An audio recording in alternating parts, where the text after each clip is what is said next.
we're already talking about ownership, so let's talk about this. And I want to give some people some perspective here, if I can.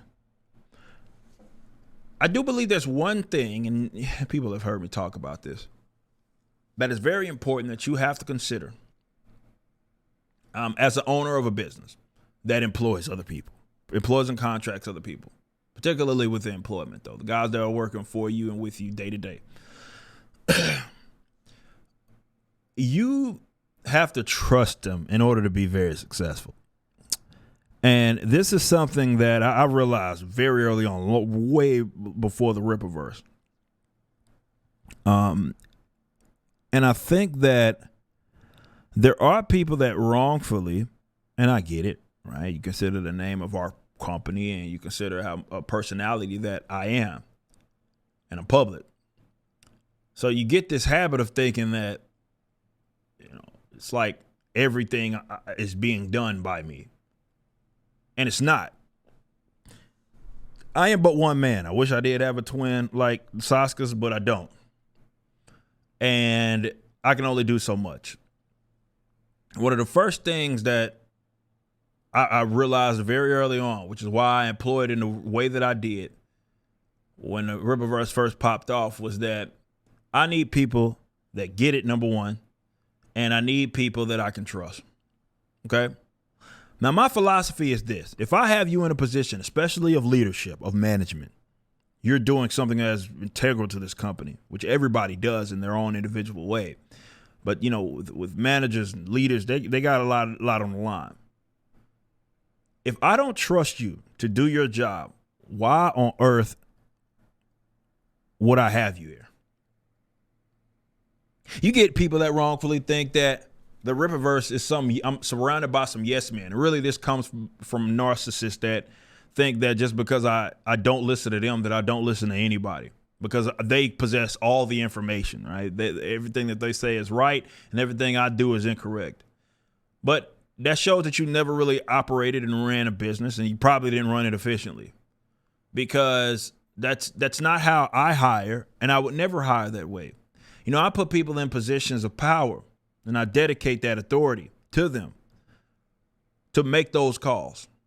So when Kanan, he's brought in, he says, if I don't catch something, of course I trust his eye, and he says this absolutely needs to be corrected. I'm going to tell the artist that it needs to be corrected. And he doesn't actually tell me that, right? It's like, hey, no. This is what I need you to do. This needs to be adjusted for this reason, and this is what I need you to do, as he's talking to the artist.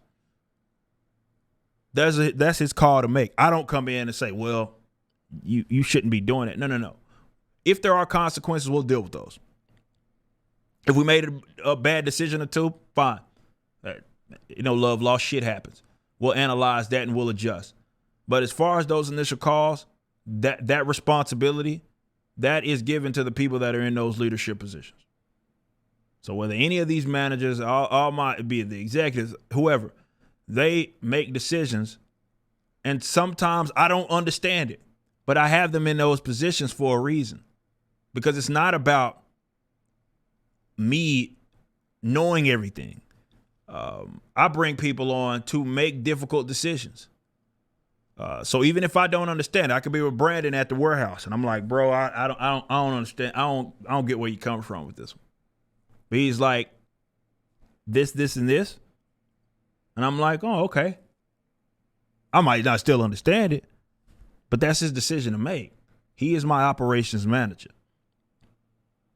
I have him in a position, and I trust him in a position to make those decisions. And as a business owner, your business is going to operate, and this isn't even just about micromanaging, but your business is going to operate if you approach it that way. It's going to operate as efficient as it possibly can. Now, yeah, the more difficult thing to do is